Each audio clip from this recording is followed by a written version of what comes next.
The train whistle screamed through the afternoon heat as Willa Sutherland stepped onto the wooden platform at Springerville, Arizona, her hands gripping the shoulders of three small children who huddled against her dusty traveling skirt like frightened quail seeking shelter.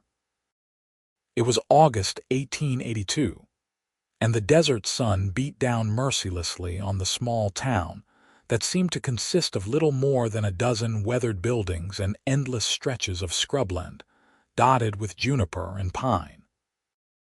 Willa's heart hammered in her chest as she scanned the faces of the men gathered at the station, wondering which one was Isaac Rawlings, the rancher who had sent for a bride through the matrimonial agency back in St. Louis.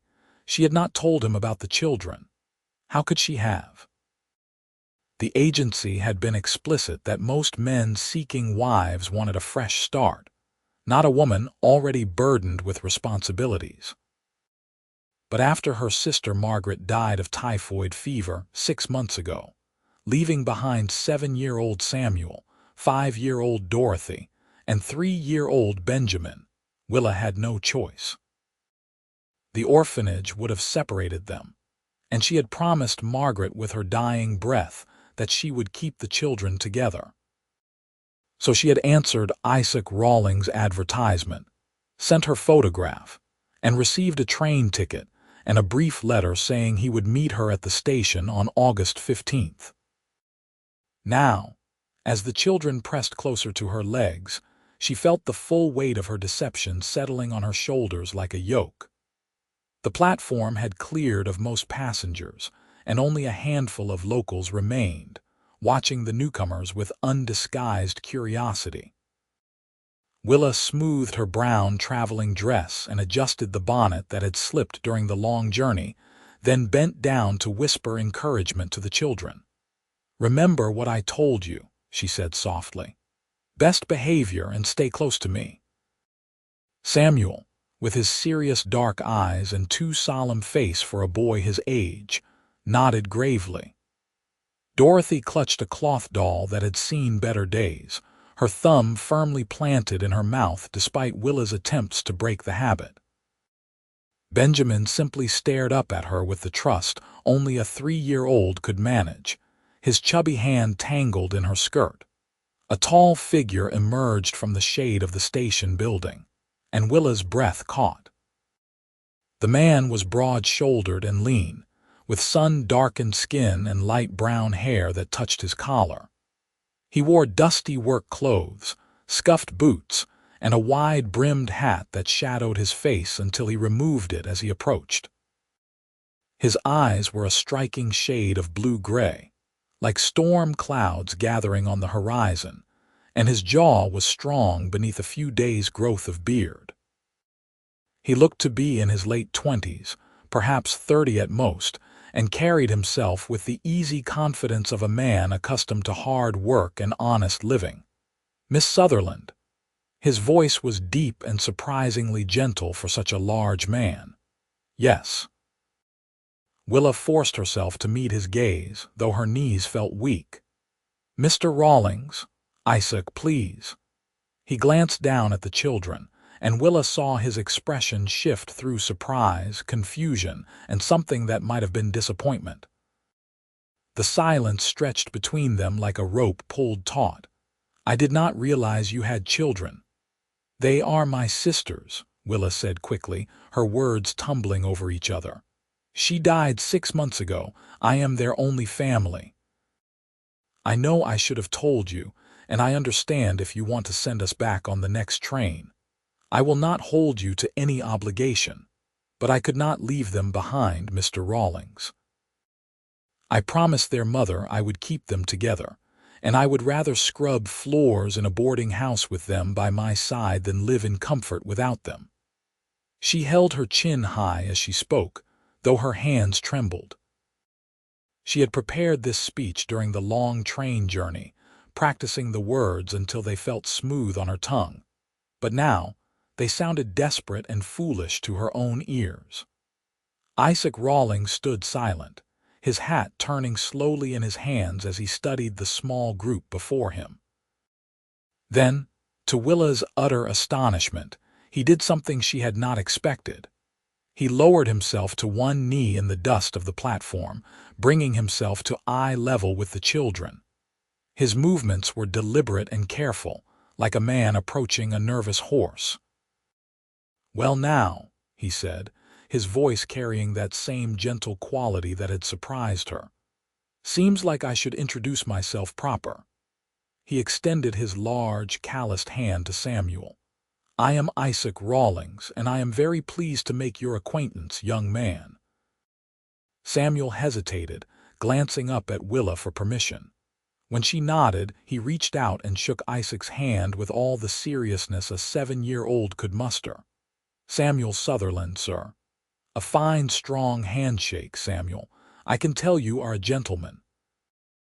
Isaac turned to Dorothy, who had removed her thumb from her mouth and was watching him with wide, curious eyes. "And who might this young lady be?" "Dorothy," she whispered, then added more boldly, "I am 5 years old." 5 years old? Why, that is practically grown. "I am honored to meet you, Miss Dorothy." He shook her tiny hand with the same respect he had shown her brother, and Willa felt something crack in the walls she had built around her heart during the difficult months since Margaret's death. Finally, Isaac turned to Benjamin, who had ventured a small step forward, his grip on Willa's skirt loosening. "And this fine fellow, Benjamin," Willa said softly when the boy remained silent. "He is 3, Benjamin." Isaac extended his hand, and the little boy placed his chubby palm in it with surprising trust. "I reckon that makes you the youngest and probably the bravest, coming all this way on a big train. That is mighty impressive." Benjamin rewarded him with a gap-toothed smile that transformed his solemn little face into something bright and joyful. Willa felt tears pricking at her eyes and blinked them back fiercely. She had steeled herself for rejection, for anger, for the long journey back to St. Louis and an uncertain future. She had not prepared herself for kindness. Isaac rose to his feet and met Willa's gaze directly.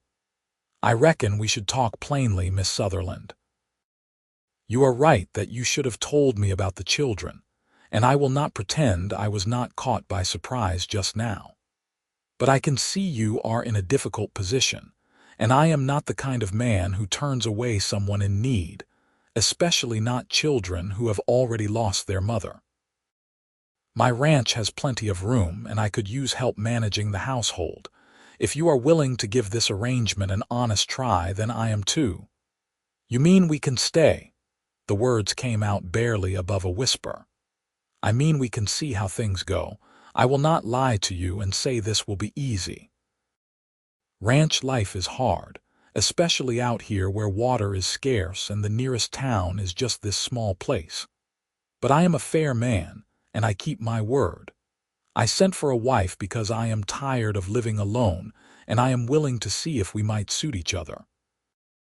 The children are part of your family, which means they will be part of mine too if this works out." Relief flooded through Willa so powerfully that her legs felt unsteady.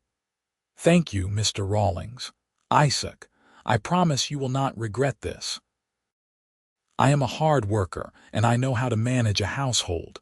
I can cook and clean and sew, and I will do whatever it takes to pull my weight. I do not doubt it. You came all this way with 3 little ones, which tells me you have more courage than most. Now, let me get your trunks and we will head to the ranch. It is about an hour's ride in the wagon, so the sooner we start, the better. These Arizona afternoons can be brutal." As Isaac loaded their meager belongings into a sturdy wagon hitched to 2 patient horses, Willa helped the children climb into the back. She had fashioned a nest of sorts with blankets, knowing they would be tired from the long journey. Samuel sat protectively beside his younger siblings, and Willa felt a surge of pride at how well he had handled the upheaval of their lives. He had been forced to grow up too quickly, taking on responsibilities no 7-year-old should bear. Isaac helped Willa onto the wagon seat with a courtesy that spoke of good upbringing, then swung himself up beside her with easy grace. He gathered the reins and clicked his tongue, and the horses moved forward at a steady pace, carrying them away from the small train station and into the vast landscape of the Arizona Territory. For several minutes, they rode in silence. Willa studied the terrain, so different from the green hills and familiar streets of St. Louis.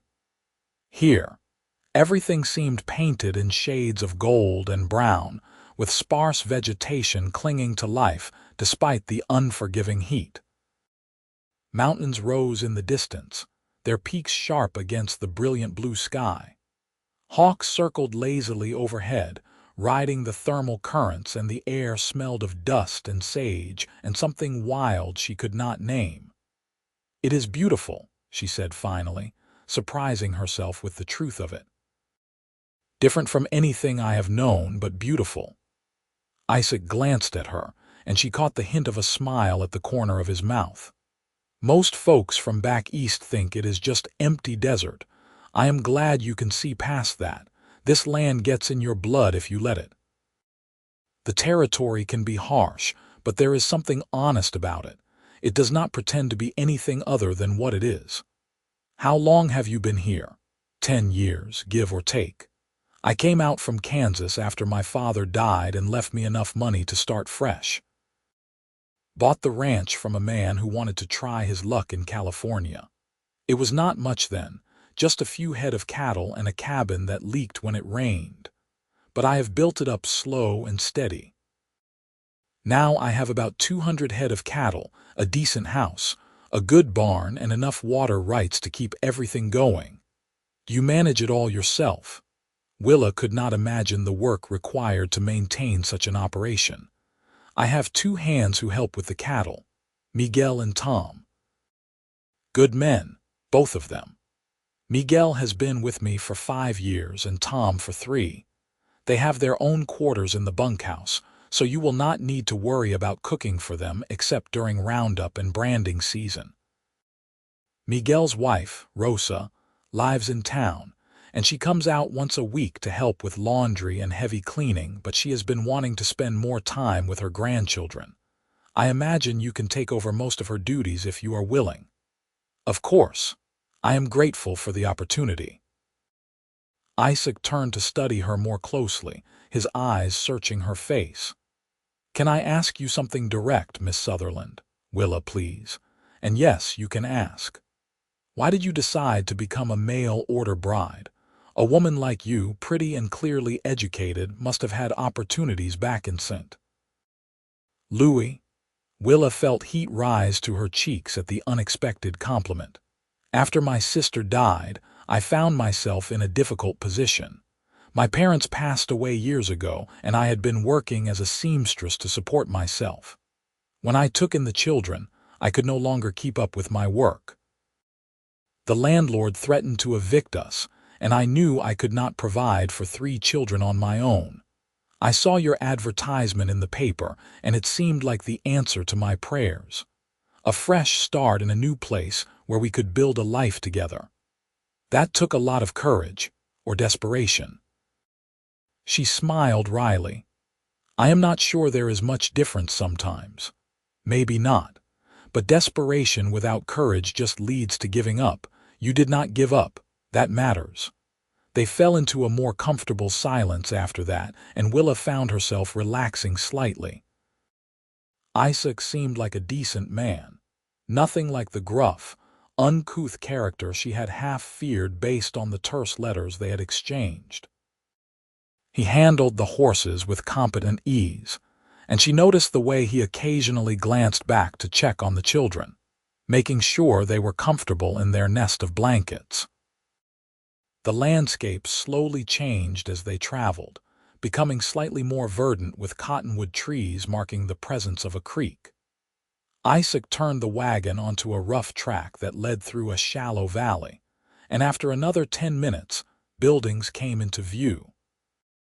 The ranch house was larger than Willa had expected, a solid structure of wood and adobe with a wide porch that wrapped around the front and one side.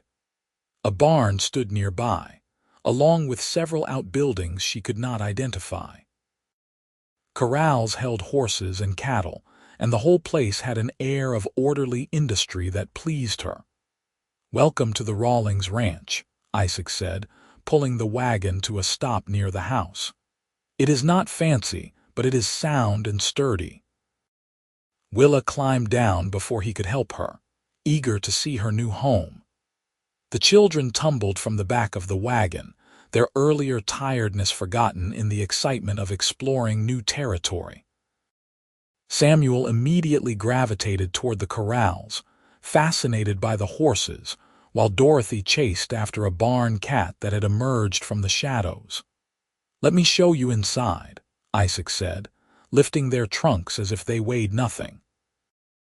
"Then I will give you a proper tour once you have had a chance to settle in." The interior of the house was dim and cool after the bright sunlight. Willa's eyes adjusted slowly, taking in a large main room that served as both kitchen and living area. A sturdy table and chairs occupied one end, while a comfortable-looking sofa and 2 chairs were arranged near a stone fireplace at the other. Doors led to what she assumed were bedrooms, and windows on opposite walls allowed for cross-ventilation that made the space surprisingly pleasant despite the August heat. "There are 3 bedrooms," Isaac explained, setting down the trunks.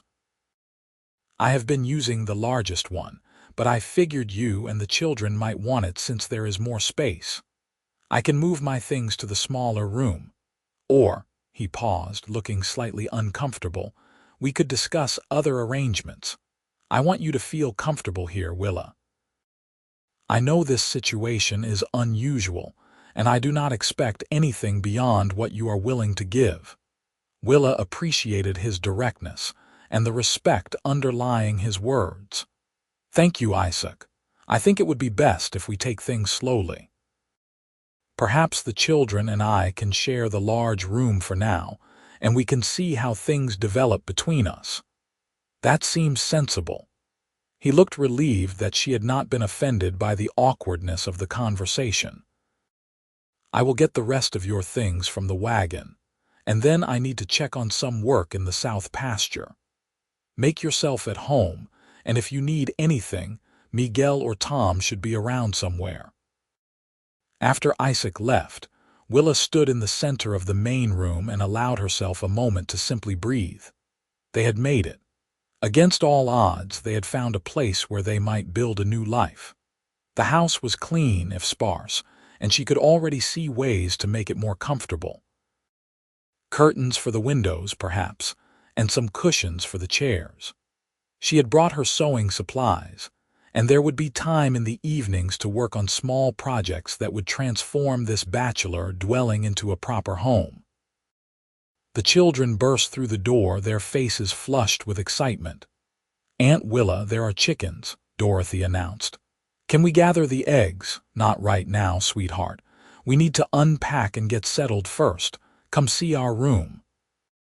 The largest bedroom was indeed spacious, with a big bed that would easily fit her and Dorothy, and enough floor space to make a pallet for the boys. The walls were bare but clean, and a large window looked out toward the mountains. Someone, presumably Isaac, had made an effort to prepare the space. The bed was made with fresh linens, and a vase of wildflowers sat on the dresser, their cheerful yellow blooms a welcoming touch that brought unexpected tears to Willa's eyes. Over the next few hours, she unpacked their belongings and began the process of making the space their own. The children's clothes went into the dresser drawers, while her own dresses were hung on pegs along the wall.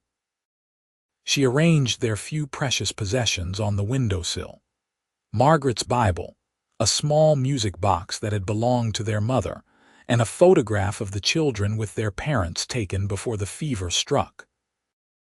These tangible connections to their past seemed especially important now that they were so far from everything familiar. As the afternoon wore on, Willa explored the kitchen and took stock of the supplies. Isaac clearly kept a well-stocked pantry with flour, sugar, beans, coffee, and various preserved goods. A root cellar accessible through a trapdoor in the floor held potatoes, onions, and other vegetables that could withstand storage. She found a chicken roasting in the oven, evidence that Isaac had been preparing for their arrival, and she set about making side dishes to accompany it. The children played outside under Samuel's watchful eye, and through the window, Willa could see them exploring the area near the house with the cautious curiosity of young animals in new territory. This was good for them, she thought. In St. Louis, they had been confined to a small apartment with little space to run and play. Here, they had room to breathe and grow. She was mashing potatoes when Isaac returned, accompanied by two men she assumed were Miguel and Tom. The three of them washed up at the pump outside, and she heard the rumble of their voices through the open window. "Boss, you did not tell us she was bringing children," one of them said. "I did not know myself until today," Isaac replied, "but it does not change anything. They are part of the household now, and I expect you to treat them with respect." "Of course, boss. I just hope she can cook better than you." Isaac's laugh carried through the window, and Willa found herself smiling as she worked. There was something solid and reassuring about him, a steadiness that suggested he would weather whatever storms came his way. She had made the right choice in coming here, despite the deception about the children. Isaac Rawlings was proving to be a better man than she had dared to hope. When she called everyone to dinner, the children came reluctantly, their clothes dusty and their faces glowing with healthy color. Miguel and Tom hung back uncertainly until Isaac invited them to join the meal, explaining that Willa had cooked enough for everyone. The two ranch hands were a study in contrasts. Miguel was older, perhaps 50, with weathered brown skin and kind eyes that crinkled at the corners. Tom was younger, maybe 25, with reddish-brown hair and a scattering of freckles across his sunburned nose. They all crowded around the table, and Willa felt a flutter of nervousness as she served the food. This was her first meal in her new home, and she wanted to make a good impression. The chicken was tender and juicy, the potatoes creamy with butter she had found in the cold box, and the green beans she had cooked with onions and bacon were perfectly seasoned. She had also made biscuits, light and fluffy, that disappeared almost as soon as she set them on the table. "Madam, this is the best meal I have had in months," Tom said around a mouthful of biscuit. "Maybe years." Miguel nodded emphatically. "My Rosa is a wonderful cook, but even she would approve of these biscuits. You have a gift." Isaac said nothing, but the look he gave Willa across the table spoke volumes. There was appreciation there, and something deeper that made her pulse quicken. For the first time since boarding the train in St. Louis, she felt a spark of hope that this arrangement might become something more than a practical solution to their mutual needs. After dinner, Miguel and Tom thanked her profusely before heading back to the bunkhouse. Isaac helped clear the dishes, working alongside her at the dry sink with an easy companionship that surprised her. The children played quietly in the corner, exhausted from the long day and the excitement of their new surroundings. "You did not have to cook for everyone tonight," Isaac said as he dried a plate. "I know you must be tired from traveling. I wanted to. It felt good to be useful, to start contributing to the household. You have been here less than a day. There is no rush." "Maybe not, but I need to feel like I am earning my place here. You have been generous beyond anything I had a right to expect, Isaac. The least I can do is make sure you and your men are well fed." He set down the plate and turned to face her. "Willa, I want you to understand something. You do not need to earn your place here. You and the children are welcome, period. I am not keeping a ledger of who owes what to whom. We are building something together, and that means we both contribute what we can and support each other when we are struggling. That is how a partnership works." The sincerity in his voice made her throat tight. "Thank you. I am not used to that kind of generosity." "Then I hope you will get used to it, because that is how I intend to treat you." He picked up another plate and resumed drying. "Now tell me about the children. What are they like? What should I know to make them feel more at home?" Willa found herself talking as they finished the dishes, sharing stories about Samuel's love of learning and how he had taught himself to read by studying his mother's books. She told him about Dorothy's vivid imagination and the elaborate games she invented for her doll. And she described Benjamin's sweet nature and his tendency to sing himself to sleep with nonsense songs that never failed to make everyone smile. "They sound like good children," Isaac said when she finished. "I can see they mean the world to you. They are everything I have left of Margaret. She was my only sister, my closest friend.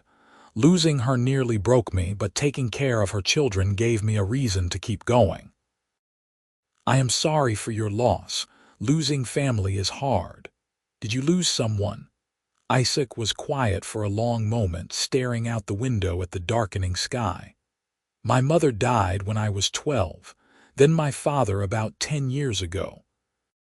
I had a brother, younger than me, but he died of cholera when we were still in Kansas. So yes, I understand what it is to lose the people you love and have to find a way to keep living anyway." Willa reached out impulsively and touched his arm. "I am sorry, Isaac. That is a lot of grief for one person to carry."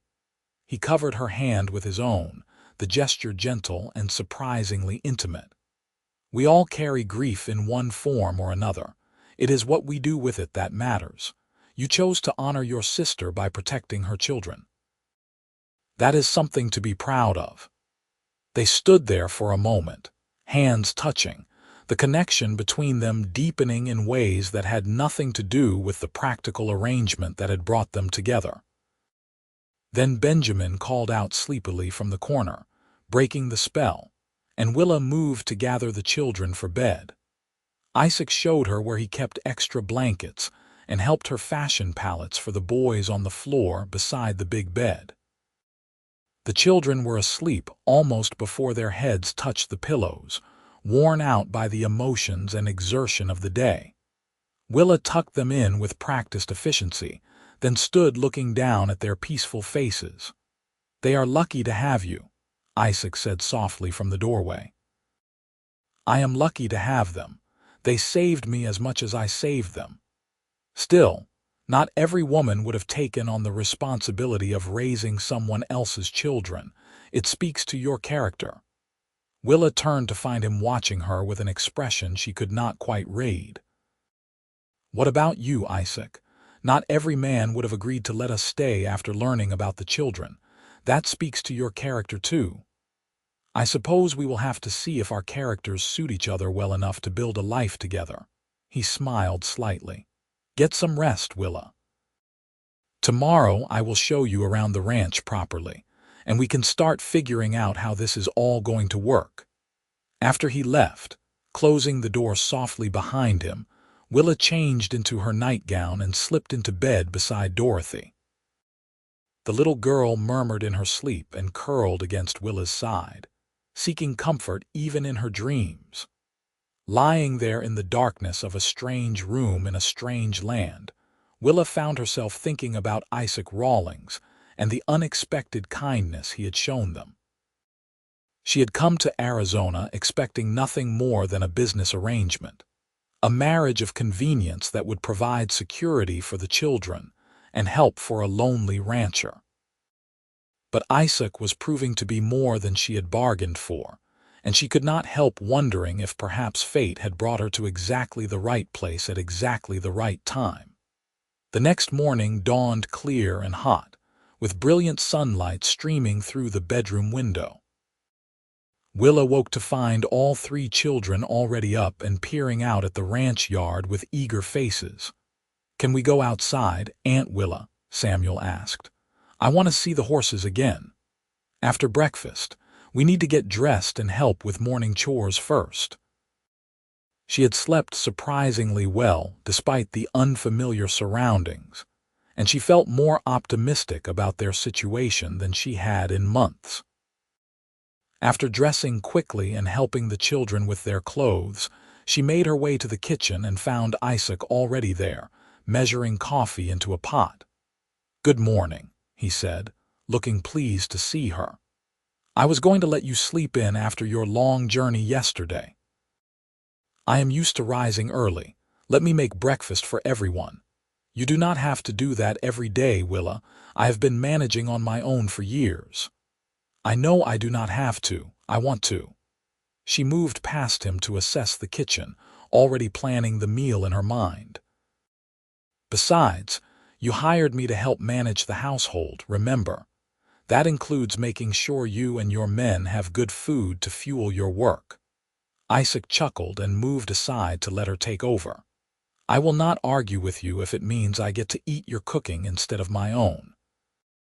She made flapjacks with syrup, fried eggs, and thick slices of bacon that made the whole house smell wonderful. The children ate with enthusiastic appetites, and when Miguel and Tom arrived for breakfast, their faces lit up at the spread on the table. "Madam, you are going to spoil us," Tom said, loading his plate with flapjacks. "That is the idea," Willa replied, feeling a warm sense of satisfaction at their obvious enjoyment. After breakfast, Isaac took them on the promised tour of the ranch. He showed them the barn, where the children were enchanted by the horses, and the barn cats and the mysterious shadows of the hayloft. He explained the workings of the ranch in terms simple enough for Samuel to understand, pointing out the different pastures and water sources and the boundaries of his property. "You ride?" he asked Willa as they walked back toward the house. "I learned when I was young, but it has been years since I was on a horse. Would you like to learn again? It would be useful for you to be able to ride out if you need to fetch someone or if there is an emergency." "I would like that very much." "Good.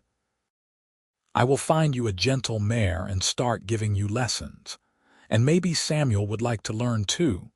A boy should know how to ride if he is going to live on a ranch." Samuel's face lit up with such pure joy that Willa felt her eyes sting with tears.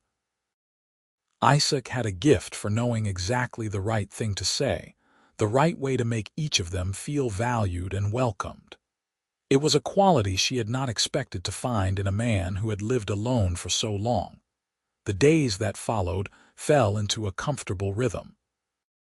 Willa rose early to make breakfast, then spent her mornings cleaning and organizing the house.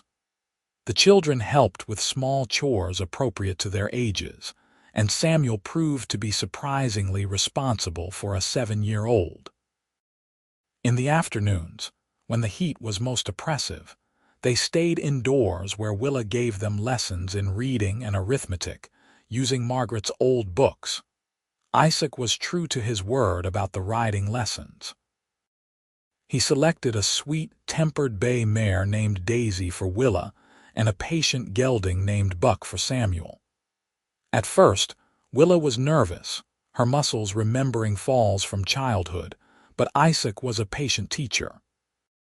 He walked alongside her as she relearned the basics, one hand on the reins ready to steady her if needed, his voice calm and encouraging. "You have a good seat," he told her after her third lesson. "Another week and you will be ready to ride out on your own." "I am not sure about that. I still feel like I might fall off at any moment." "Trust yourself, Willa. You are stronger than you think." She found herself thinking about those words often in the days that followed. Trust yourself. For so long she had been focused on survival, on making it through one day and then the next. She had not allowed herself to think about the future, or to imagine that life might hold possibilities beyond simple endurance. But here in Arizona, with Isaac's quiet support and the children thriving in the clean air and open spaces, she felt something dormant within her beginning to wake up.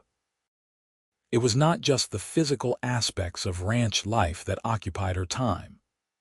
Isaac sought her opinion on household matters, but also on decisions about the ranch. Should they purchase more breeding stock?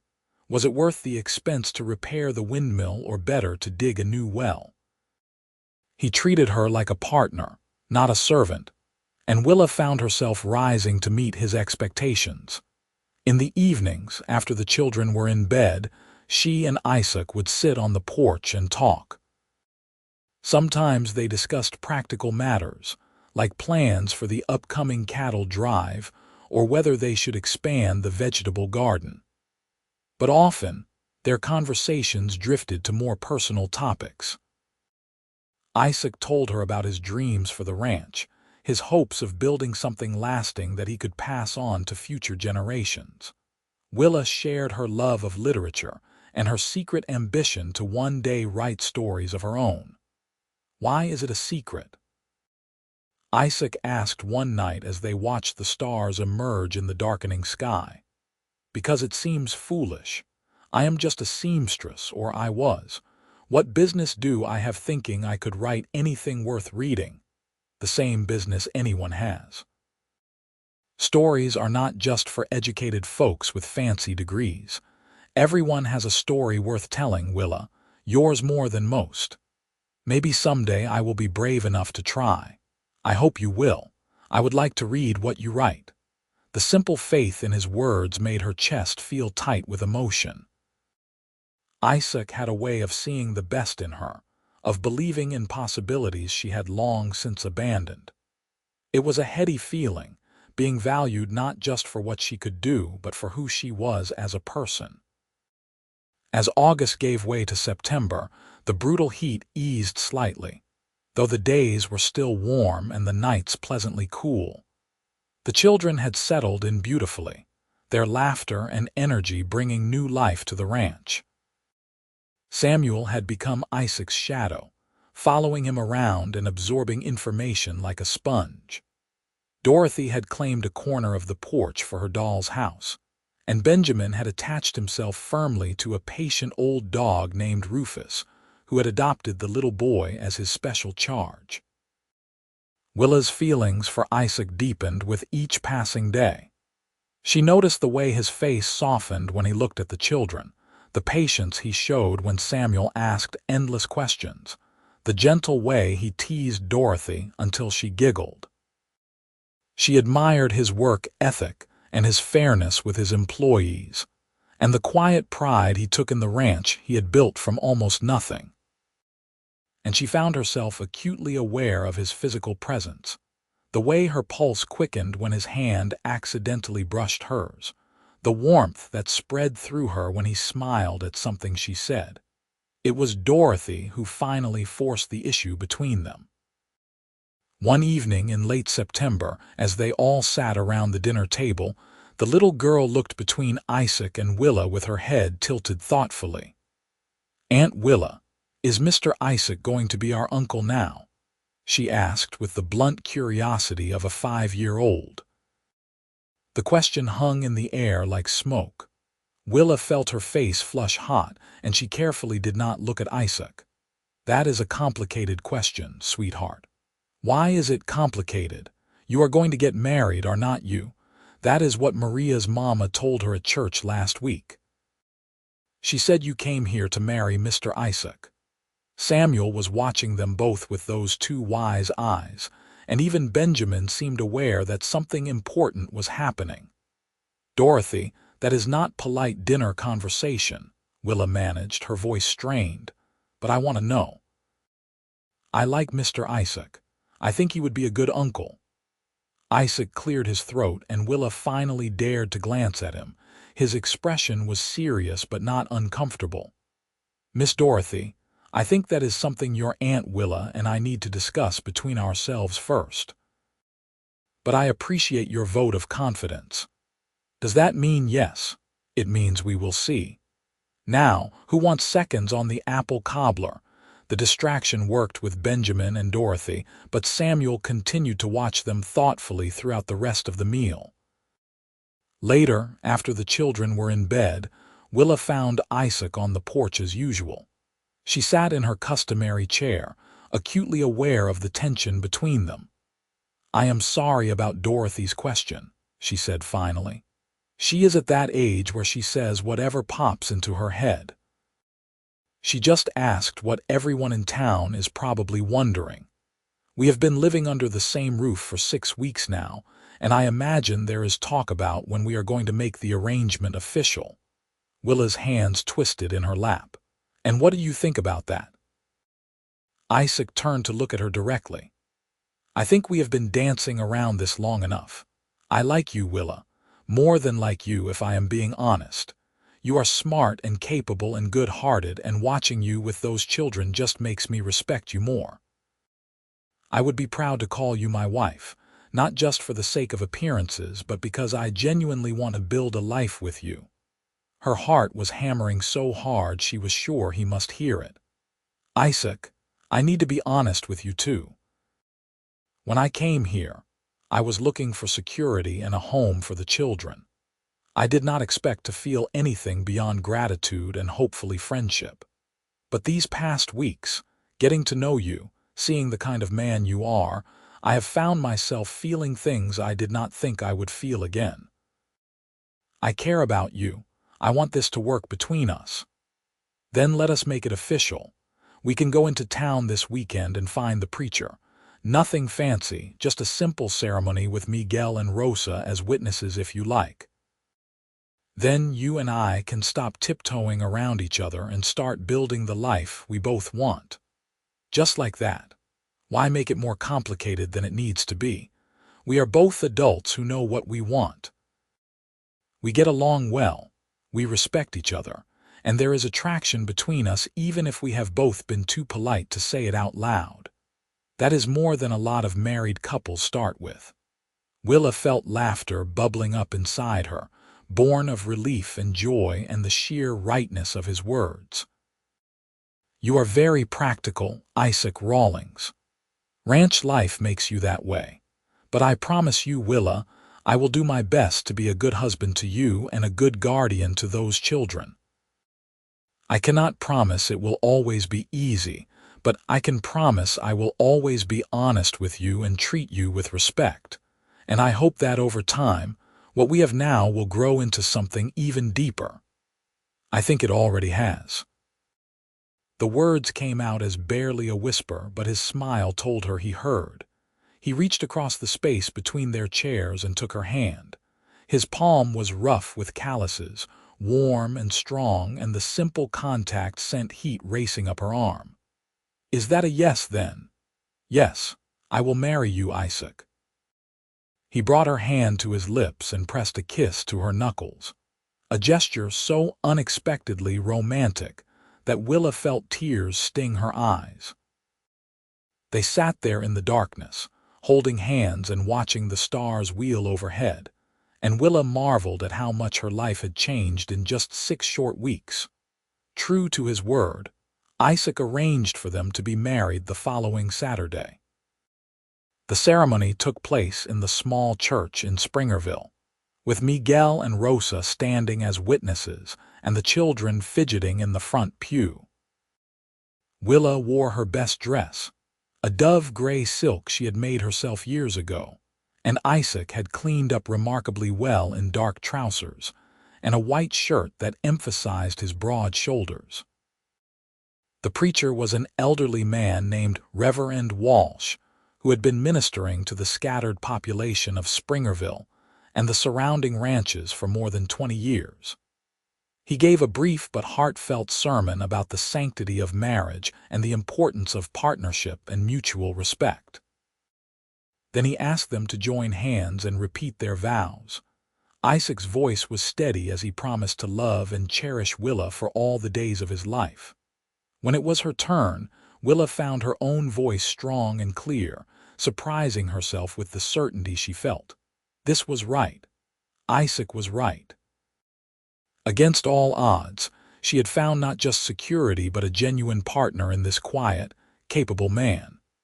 When Reverend Walsh pronounced them husband and wife, Isaac leaned down and kissed her gently, his lips warm and soft against hers. It was a chaste kiss, appropriate for the church setting, but it held the promise of deeper intimacy to come. The children cheered, and Dorothy insisted on hugging them both, and Rosa had tears streaming down her weathered face. "I am so happy for you both," Rosa said, embracing Willa. "Isaac has been alone too long. He needs a good woman like you." After the ceremony, they all went to the town's only restaurant for a celebratory meal. It was not fancy, but the food was good and the company warm. Tom had joined them, along with a few other ranchers Isaac knew and their families. Everyone congratulated them and made a fuss over the children, and Willa felt welcomed into the community in a way she had not expected. As they drove back to the ranch that evening, the children asleep in the back of the wagon, Willa sat close to Isaac on the bench seat. He had one arm around her shoulders, keeping her steady on the rough road, and she allowed herself to lean into his strength. "Happy?" he asked softly. "Yes, surprisingly happy." "Surprising how?" "I did not think I would ever feel this way again. After losing Margaret, I felt like I had used up all my capacity for joy. But being here with you, building this life together, it is like coming back to life after a long sleep." Isaac pulled the wagon to a stop and turned to face her fully. The moon was rising behind them, casting silver light across the landscape. "Willa, I know we married for practical reasons, and I know I am not the most romantic man, but I want you to know that I am committed to making this work. Not just the day-to-day practical stuff, but the real marriage part. The partnership, the intimacy, all of it. I want us to build something real together. I want that too." She reached up and touched his face, feeling the slight rasp of stubble beneath her fingertips. "I am not afraid of the work it will take. I am ready for this, Isaac, ready for us."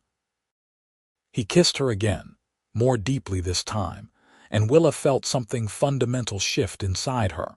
This was her husband now.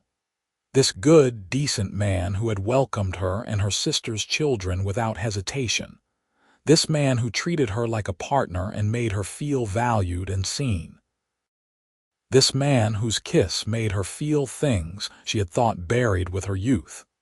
When they finally arrived back at the ranch, they carried the sleeping children to bed together, working with the easy coordination of an established team. Then, for the first time, they retired to the master bedroom as husband and wife. Isaac was gentle and patient, and if their first night together held more tenderness than passion, it also held the promise of deepening intimacy as they grew more comfortable with each other. The weeks that followed were among the happiest of Willa's life. She threw herself into making the house a true home, sewing curtains and cushions, bringing order and beauty to rooms that had been purely functional before her arrival. She expanded the vegetable garden with Rosa's help, planning ahead for next year's growing season. She continued her lessons with the children and her riding practice, growing more confident in the saddle with each passing day. But the greatest changes were in her relationship with Isaac. They had crossed the threshold from strangers making the best of circumstances to genuine partners building a life together. Isaac sought her opinion on everything from ranch management to what supplies they should order from town. He held her hand when they walked, kissed her goodbye each morning before heading out to work, and made love to her with increasing passion as they learned each other's bodies and desires.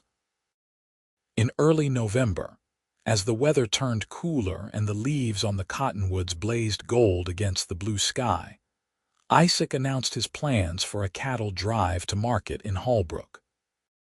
It would take him and his hands away for nearly 2 weeks, and Willa felt unexpected anxiety at the thought of him being gone so long. "I know it is not ideal timing," Isaac said as they prepared for bed, "but this is our main income for the year. I need to get top dollar for the cattle, which means delivering them in prime condition. I understand. The children and I will be fine. Rosa said she will come stay with us while you are gone."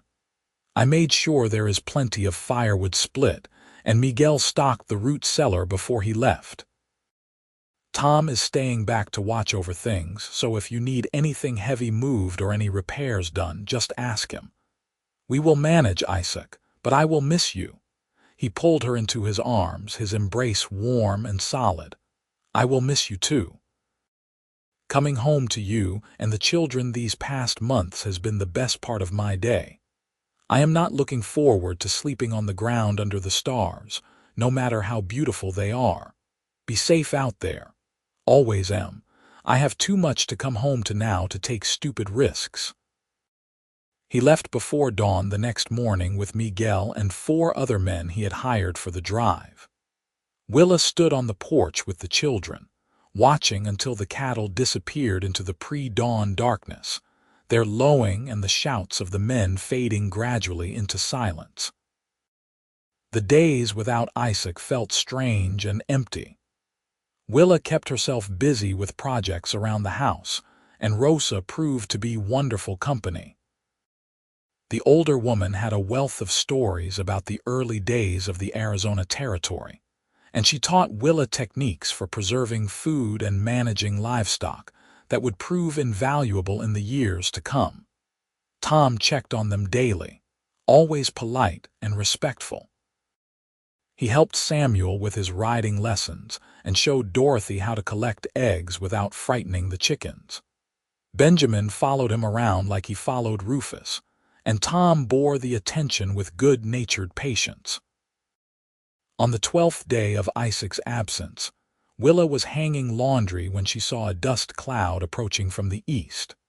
Her heart leaped with hope that the men were returning early, but as the riders drew closer, she realized these were not Isaac and his crew. 3 men on horseback, strangers, their clothes dusty and their faces hard. Rosa must have seen them too because she appeared at Willa's side, her face tight with concern. Get the children inside. Lock the doors. Who are they? I do not know, but 3 men traveling together without any pack animals or purpose, that usually means trouble. Go now. Willa gathered the children quickly, herding them into the house and closing the shutters as Rosa had taught her. Through a crack in the window, she watched the men approach. They pulled up near the house, looking around with obvious interest at the well-maintained buildings and corrals. "Anyone home?" one of them called out. Willa's hands shook, but she forced herself to open the door partway. "Can I help you, gentlemen?" The man who had spoken grinned, showing crooked teeth. "Well now, looks like somebody can. We have been riding hard and could use some water for our horses and maybe some food if you have any to spare." "My husband will be back shortly," Willa said, trying to keep her voice steady. "You are welcome to water your horses at the trough, but then I will have to ask you to move on." "Your husband, huh?" The man exchanged glances with his companions. "That is interesting, because we have been watching this place for a couple days now, and we have not seen any man around. Just you and that Mexican woman and some kids." Fear spiked through Willa's chest, but she held her ground. "He is out checking the cattle. He could be back any minute. Could be. Or could be you are lying." The man dismounted and took a step toward the house. "Now, why do not you be neighborly and invite us in for that meal?" A shot rang out, kicking up dust inches from the man's boot. He froze, and all 3 men looked toward the barn where Tom had emerged, a rifle trained steadily on the intruders. "The lady said you could water your horses and move on," Tom said, his voice hard. "I suggest you do just that before someone gets hurt. Easy there, friend. We are just looking for some hospitality. And you are not going to find it here. Now mount up and ride out, or the next shot will not be a warning." The 3 men looked at each other, clearly assessing their odds. Tom might be young, but he held the rifle with the confidence of someone who knew how to use it, and he had the advantage of cover. After a long, tense moment, the leader raised his hands in a gesture of surrender. All right. No need to get hostile. We will just water our horses like the lady said and be on our way." They did so quickly, casting resentful glances at Tom in the house. But they kept their distance, and when they rode off heading north, Willa sagged against the doorframe in relief. Tom waited until they were completely out of sight before lowering his rifle and approaching the house. "You all right, Mrs. Rawlings?" "Yes, thanks to you." Rosa said to get the children inside, and I did. She has good instincts. Those men were trouble. I recognized the leader from wanted posters in town. He has been running with a gang that hits isolated ranches and homesteads. Oh God, what if they come back? They will not. They know we are alert now, and they saw I am armed. Men like that look for easy targets, not places where they will have to fight. But I will keep watch tonight just to be safe, and tomorrow I will ride into town and let the sheriff know they are in the area. Willa wanted to sink into a chair and let the fear wash over her, but the children were watching with wide eyes and she forced herself to remain calm. "Thank you, Tom. We are grateful you were here." "That is what the boss pays me for, madam, protecting the ranch and everyone on it." When Isaac returned 3 days later, Willa flew into his arms with such force that he staggered back, laughing. "Easy there, miss me that much, more than you know." She held him tight, breathing in the familiar scent of him beneath the dust and sweat of the trail. "How did the drive go?" "Better than expected. Got top dollar for the cattle, and I already deposited most of the money at the bank. We are set for the winter and then some." He pulled back to look at her face. "But something happened while I was gone. I can see it in your eyes. What is wrong?" She told him about the 3 men, Tom's intervention, and the sheriff's subsequent visit to take their statements. Isaac's face darkened with anger as she spoke, his jaw tight. "I should not have left you alone," he said when she finished. "If anything had happened to you or the children because I was off chasing profit, I would never forgive myself. Nothing did happen. Tom protected us and Rosa kept us calm. We are fine, Isaac, this time, but what about next time? Then we will handle it the same way. I am not some delicate flower who needs constant protection. I chose to come to the Arizona territory, knowing it could be dangerous. I chose to marry a rancher, knowing the work and risks that come with it. You cannot wrap me in cotton wool, and I would not want you to." He studied her for a long moment, then pulled her close again. "You are braver than I gave you credit for. I had a good teacher. You have shown me that I am stronger than I thought." That night, after the children were asleep, Isaac made love to her with a fierce tenderness that spoke of his fear at how close he had come to losing her. Afterward, as they lay tangled together in the darkness, he made her promise that she would never take unnecessary risks, that she would always put her safety and the children's safety first. She promised, and meant it, but she also knew that life on a ranch meant accepting a certain level of danger as the price of the freedom and possibility the land offered. Winter came to the Arizona territory, and with it, a slower pace of life. The cattle grazed in the lower pastures, and the work of the ranch shifted from the constant motion of summer to the maintenance and repair needed to prepare for the spring. Isaac spent more time in the workshop he had set up in one of the outbuildings, crafting furniture and tools with the same patient skill he brought to everything he did. Christmas approached, and Willa was determined to make it special for the children. It would be their first Christmas without their mother, and she wanted to create new traditions that would honor Margaret's memory while helping them move forward.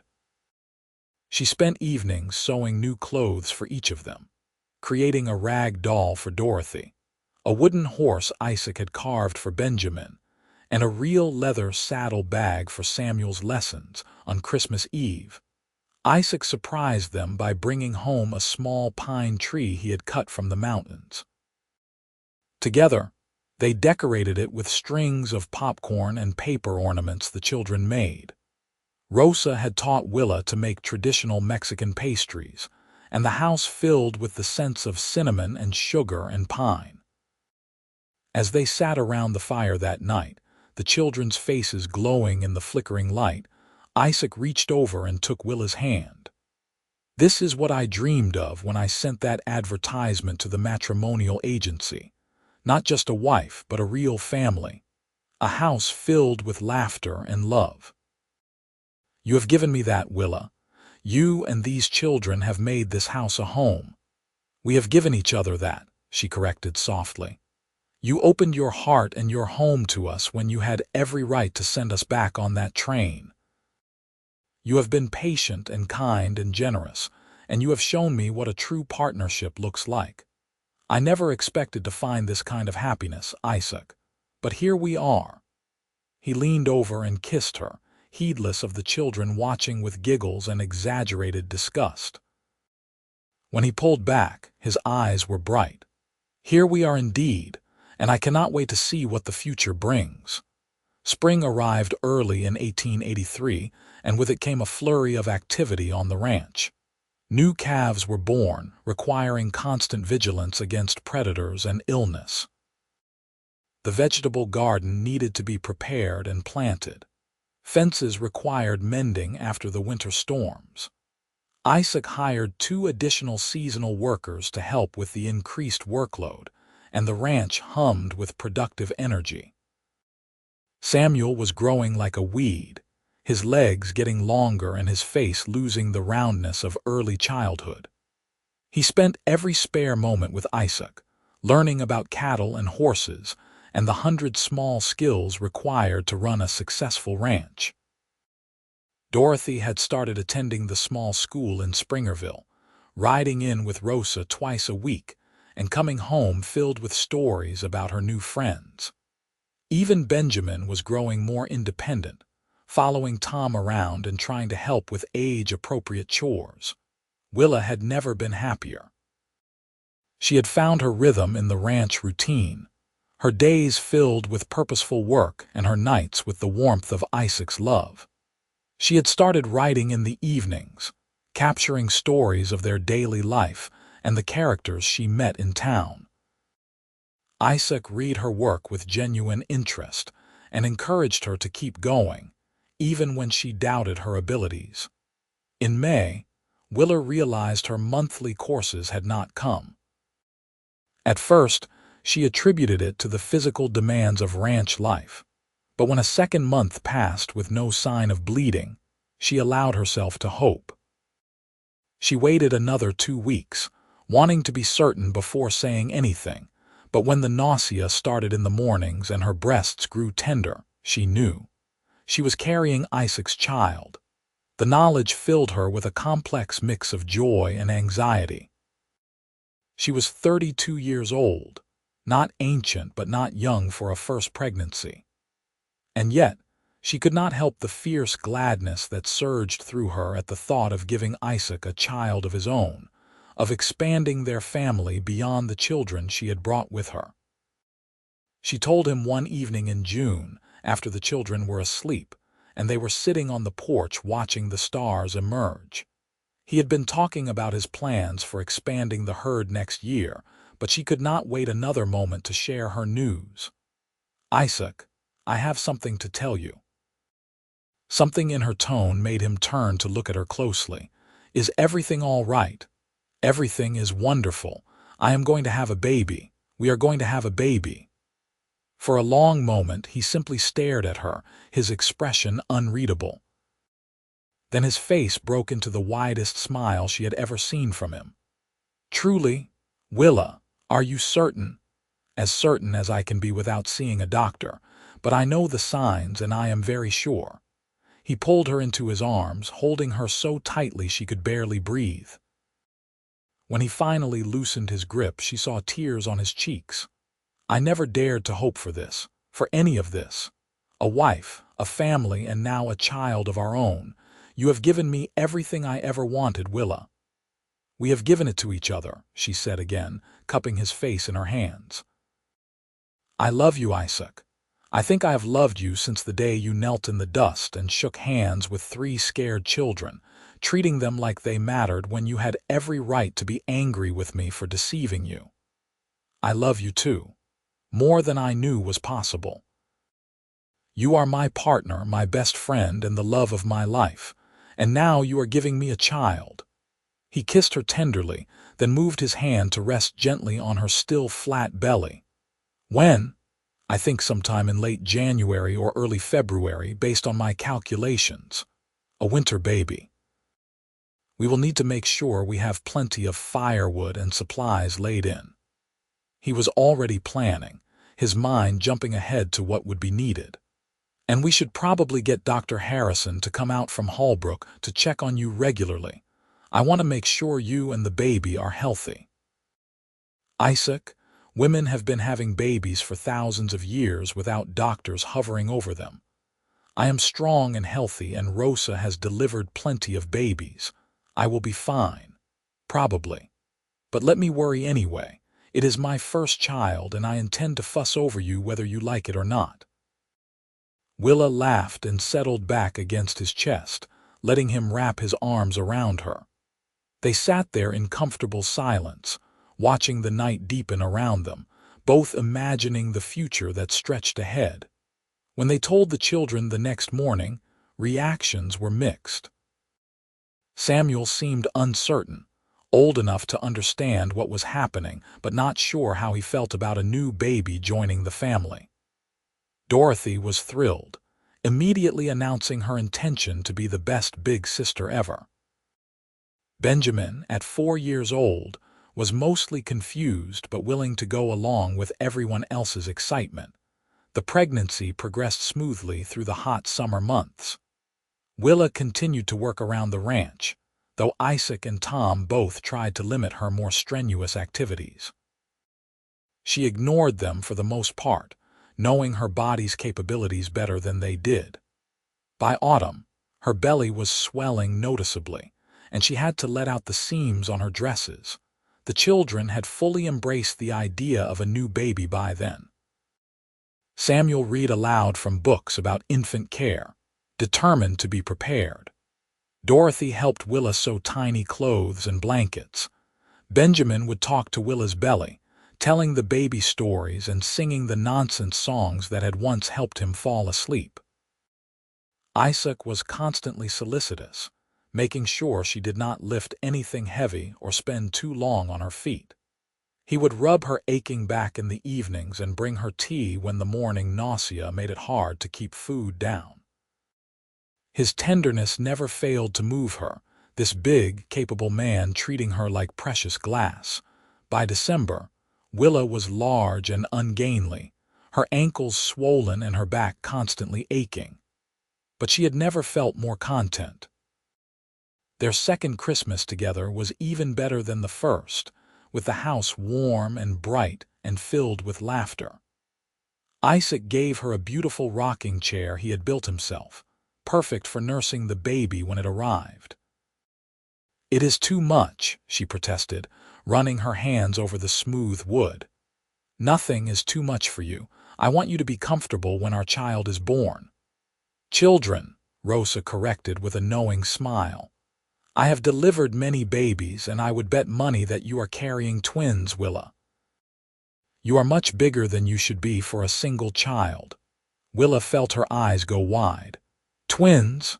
Are you certain?" "Not certain, but very likely. We will know soon enough." The possibility of twins was both exciting and terrifying. 2 babies instead of 1 meant twice the work, twice the responsibility. But it also meant twice the love, twice the joy. Isaac seemed delighted by the prospect, already planning how to arrange the nursery to accommodate 2 cradles instead of 1. As January arrived and Willa's due date approached, the household prepared. Rosa moved into the spare room temporarily so she would be on hand when labor started. Isaac laid in supplies like they were preparing for a siege, and Miguel and Tom both promised to stay close to the ranch in case they were needed. Willa woke in the early hours of January 23rd to a cramping pain in her lower back. She lay still for a moment, wondering if it was another false alarm like the one she had experienced a week earlier. But then the pain intensified, radiating around to her belly, and she knew this was real. "Isaac," she whispered, shaking his shoulder. "It is time." He was awake instantly, moving with the quick efficiency of a man who had been prepared for this moment for months. He helped her out of bed and went to wake Rosa while Willa paced the bedroom, breathing through the contractions that were coming with increasing frequency. The next hours blurred together in a haze of pain and effort. Rosa coached her through each contraction with calm competence, and Isaac stayed by her side, holding her hand and murmuring encouragement. She could hear the children in the other room, Samuel keeping his siblings quiet and occupied, and she loved him fiercely for his maturity and care. As dawn broke outside the windows, Willa felt the overwhelming urge to push. Rosa examined her and nodded with satisfaction. "It is time, Mija. The first baby is ready to come. The first baby." So Rosa had been right about twins. Willa did not have time to process that information before another contraction seized her, and she bore down with all her strength. Their first child was born as the sun crested the horizon. A strong, healthy boy with a shock of dark hair, and lungs that announced his displeasure at being ejected into the cold world. Isaac cried openly as Rosa cleaned the baby and placed him in Willa's arms, and Willa felt love crash over her in an overwhelming wave. "He is perfect," Isaac said, his voice choked with emotion. "Look at him, Willa. He is perfect." But there was no time to rest. 10 minutes later, another contraction gripped her, and Rosa prepared to deliver the second baby. This birth was easier, the way prepared by the first child's passage. Their second son arrived with less drama but equal vigor, his cries joining his brother's in a chorus of new life. Willa lay back against the pillows, exhausted but exhilarated, a baby in each arm. Isaac knelt beside the bed, his hands gentle as he touched each tiny head. "Sons," he said wonderingly. "We have sons, Willa, 2 beautiful, perfect sons. What should we name them?" She asked, gazing down at the identical faces of her newborn twins. They had discussed names extensively during the pregnancy, but faced with the actual babies, Willa found herself reconsidering all their carefully chosen options.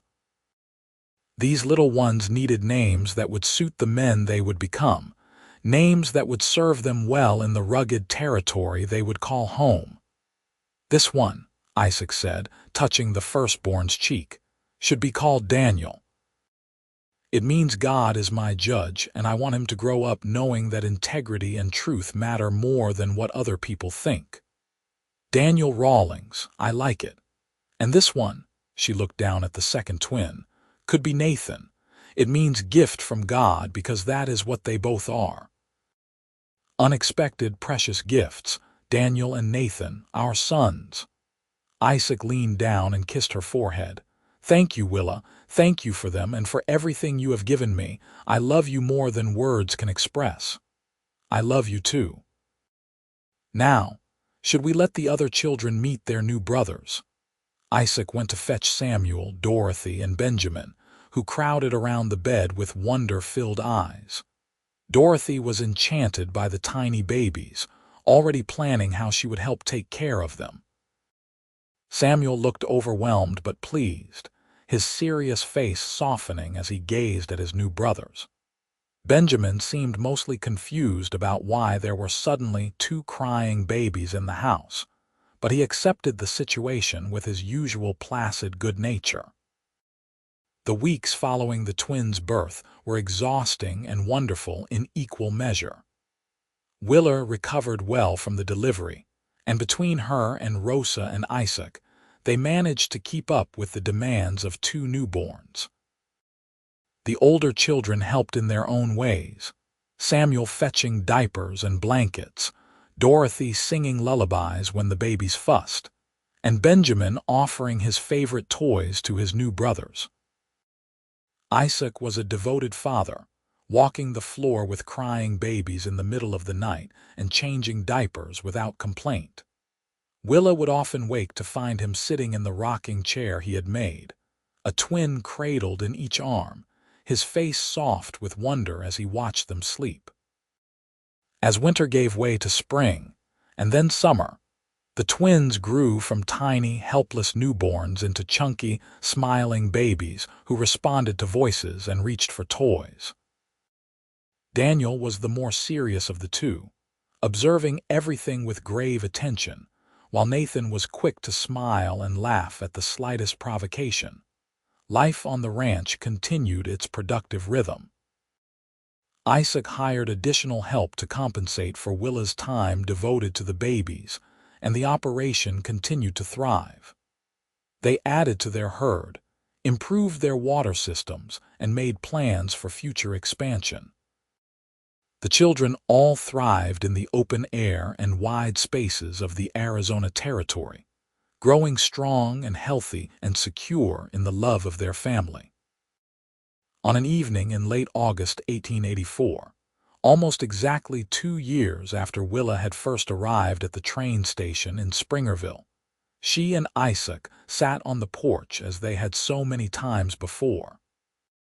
The twins were asleep in their cradles inside, Dorothy and Benjamin were playing a quiet game in the yard, and Samuel was reading by the light of the oil lamp. "Do you ever think about that day you arrived?" Isaac asked, his arm around her shoulders. "When you stepped off the train with 3 children hiding behind your skirt all the time, I was so frightened that you would send us away. I felt like a fraud and a deceiver, even though I knew I had no choice. I am glad you came, deception and all. I am glad you were brave enough to take that chance, to come all this way and trust that things would work out. Are you glad you knelt down and shook hands with them, instead of sending us back on the train?" Isaac pulled her closer and pressed a kiss to her temple. "That was the best decision I ever made. When I saw those 3 scared little faces peeking out from behind your skirt, something in me just knew. This was my family. You were my family. I just had to be brave enough to claim you. You did more than claim us. You loved us, all of us, even when we were strangers. You made us feel valued and wanted when we had every reason to feel like burdens. You gave us a home, Isaac. A real home, not just a house but a place where we belong. You gave me the same thing. This ranch was just a business before you arrived, just a way to make a living. Now it is so much more. It is the place where my children are growing up, where my wife creates beauty and warmth, where I get to build something lasting that will endure long after I am gone." They sat in comfortable silence, watching the sun set behind the mountains in a blaze of orange and gold. The desert landscape that had seemed so harsh and foreign to Willa when she first arrived now felt like home, its beauty no longer strange but familiar and beloved. "Do you ever regret leaving St. Louis?" Isaac asked. "Never, not once. Everything I lost there led me to everything I found here. Margaret would be happy for us, I think. She would see how well her children are doing, how loved and secure they are, and she would know that her trust in me was not misplaced. She would be proud of you, just like I am proud of you, every single day." As the stars began to emerge in the darkening sky, Willa reflected on the journey that had brought her to this moment. She had traveled across the country with 3 small children, driven by love and desperation and hope. She had risked everything on the possibility that a stranger might see past her deception to the woman beneath, that he might give her and her sister's children a chance at a new life. And Isaac had proven to be so much more than she could have dreamed. He was not just a kind man or a capable rancher. He was her partner in every sense of the word, her lover, her best friend, the father of her children and the guardian of her sister's children. He had taken their fractured, grief-stricken little family and made it whole, adding his strength and love to create something beautiful and enduring. Samuel appeared at the porch steps, his book tucked under his arm. "Aunt Willa, Dorothy wants to know if you will come tuck us in." "Of course, sweetheart. Tell her I will be there in just a moment." As Samuel disappeared back into the house, Isaac stood and pulled Willa to her feet. "Come on, Mrs. Rawlings, our children are waiting, our children." Such simple words, but they held the weight of everything they had built together. Samuel, Dorothy, Benjamin, Daniel, and Nathan.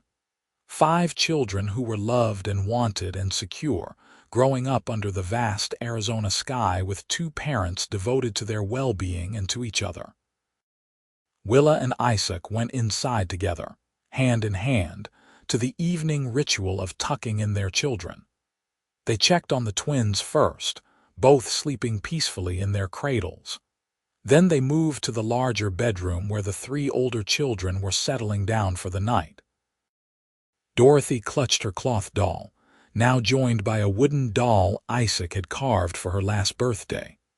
Benjamin was already half asleep, curled up with his arm around Rufus, who had somehow managed to sneak inside despite the rules about dogs in the house. Samuel lay on his side, his book on the nightstand, his face peaceful in a way it had not been when they first arrived 2 years ago. Willa kissed each child good night, smoothing hair and tucking in blankets and murmuring words of love. Isaac did the same, his large hands gentle as he touched each small head. These were their children now, all 5 of them, bound together not just by blood but by choice and love and commitment. As they returned to their own bedroom, Willa paused to look out the window at the ranch spread out before them in the moonlight. The barn and corrals, the outbuildings and pastures, the mountains rising in the distance. This was home now, in a way no place had ever been before. "What are you thinking about?" Isaac asked, coming to stand behind her and wrapping his arms around her waist. "Everything. How different my life is now compared to 2 years ago. How happy I am, even though I did not think I would ever be happy again after losing Margaret. How grateful I am that you saw past the children and the deception to who I really was underneath. I saw a brave woman doing whatever she had to do to protect the people she loved. How could I turn away from that? How could I not want to be part of that kind of fierce, protective love?" Willa turned in his arms to face him. "We have built something good here, have not we? Something real and lasting. We have built everything I ever dreamed of and more. A thriving ranch, a beautiful family, a marriage based on partnership and respect and love. We have created our own piece of paradise here in the Arizona territory. Even when it is hard, even when the cattle get sick or the well runs dry or one of the children is ill, it is still paradise, especially then. Paradise is not about everything being perfect all the time. It is about having someone beside you to weather the storms, to share the work and the worry and the joy. You are that someone for me, Willa. You have been since the day you arrived." They went to bed that night wrapped in each other's arms, secure in the knowledge that whatever challenges lay ahead, they would face them together. The years would bring both hardship and happiness, as years always do. There would be droughts and floods, illness and injury, the inevitable struggles of raising 5 children in a harsh land. But there would also be laughter and celebration, quiet moments of connection and grand adventures, the deep satisfaction of building something meaningful together. As the years passed, the ranch continued to prosper. Samuel grew into a serious young man with a gift for working with horses, eventually taking on more responsibility in managing the ranch. Dorothy became a skilled seamstress like Willa, creating beautiful garments that she sold in town to help support the family. Benjamin discovered a talent for woodworking, learning from Isaac and eventually establishing his own workshop where he crafted furniture and tools prized throughout the territory. The twins, Daniel and Nathan, were inseparable partners in mischief and adventure. As they grew, their different personalities became more pronounced. Daniel remained the serious one, interested in reading and learning, eventually becoming a teacher in the school that was established in Springerville. Nathan had his father's gift for ranching, taking to the work with natural skill and enthusiasm. Through it all, Willa and Isaac's love deepened and matured. The passionate romance of their early years settled into something even more profound, a partnership built on mutual respect, shared values, and unwavering commitment. They were equals in every way that mattered, making decisions together, supporting each other through difficulties, and celebrating each other's triumphs. By the time Willa turned 40, the ranch had grown to more than 500 head of cattle and encompassed thousands of acres. They had built a larger house to accommodate their growing family, with proper bedrooms for each child and modern conveniences that made life easier. But they never forgot the small adobe house where they had begun their life together, and they kept it maintained as a reminder of how far they had come. One evening in the spring of 1890, as Willa and Isaac sat on the porch of their new house watching the sunset, Samuel approached them with important news. He was 19 now, tall and strong with Isaac's build and Willa's dark hair. "I have been offered a job managing a horse breeding operation outside of Holbrook," he said, his voice steady but his eyes uncertain. "It is a good opportunity, but it would mean leaving the ranch, leaving all of you." Willa felt her heart clench at the thought of Samuel leaving, but she forced herself to smile. "That is wonderful, Samuel. You have worked so hard to develop your skills with horses. This is exactly the kind of opportunity you deserve. You are not disappointed. I know you and Father have been counting on me to help run the ranch." Isaac stood and put a hand on Samuel's shoulder. "Son, you have helped build this ranch into what it is today, but your life is your own and you need to follow your own path. Your mother and I will always be proud of you, no matter where that path leads."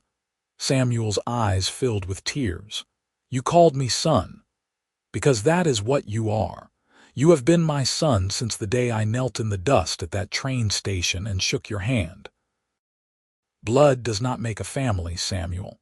Love does, and I have loved you like a son from the very beginning." The three of them embraced, and Willa felt the bittersweet ache of watching a child grow up and move toward independence. But she also felt proud, knowing that Samuel was secure enough in their love to venture out and build his own life. The years continued to pass, bringing changes both expected and surprising. Dorothy married a young lawyer from Holbrook when she was 20, and they settled in town where she opened a dress shop that became quite successful. Benjamin took over more of the ranch work as Isaac aged, proving to be a capable manager with innovative ideas about improving their operations. Daniel finished his education and opened a school, while Nathan eventually married and built his own house on the far section of the ranch, continuing the family tradition of raising cattle. Through it all, Willa wrote. She filled journal after journal with stories of their life, of the children growing up, of the challenges and triumphs of building a life in the Arizona territory. Some of her stories were published in newspapers and magazines back east, earning her a modest income and, more importantly, a sense of accomplishment and purpose beyond her roles as wife and mother. Isaac supported her writing with the same unwavering faith he had shown from the beginning. He built her a small office in one corner of the house where she could work undisturbed, and he proudly showed her published stories to anyone who would look at them. On their 20th wedding anniversary in 1903, Isaac surprised Willa with a special gift. He had arranged for a collection of her stories to be published in a book, working secretly with a publisher in San Francisco to have it printed and bound. When he presented her with the first copy, Willa burst into tears. "Tales from the Territory," she read aloud, running her fingers over the embossed title. "By Willa Rawlings. Isaac, this is too much. How did you even manage this?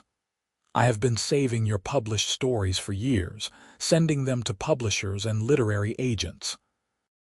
This company believed in your work enough to take a chance on it.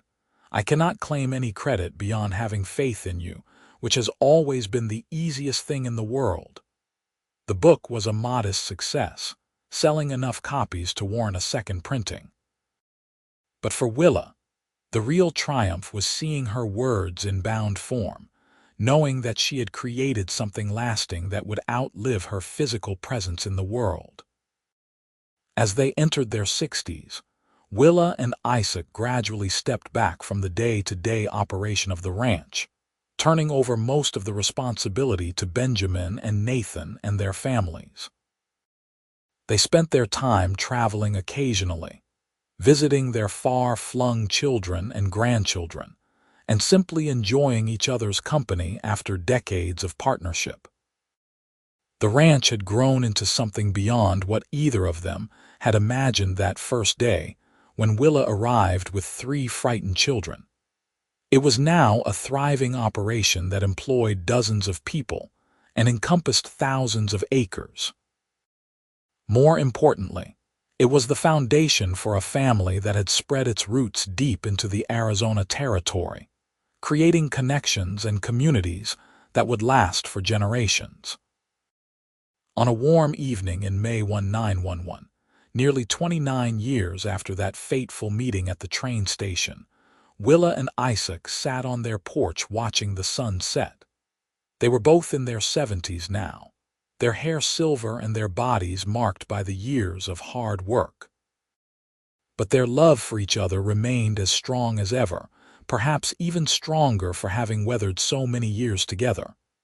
"You remember that first evening?" Willa asked, her hand in Isaac's. "When we sat right here and talked about whether we could build a life together.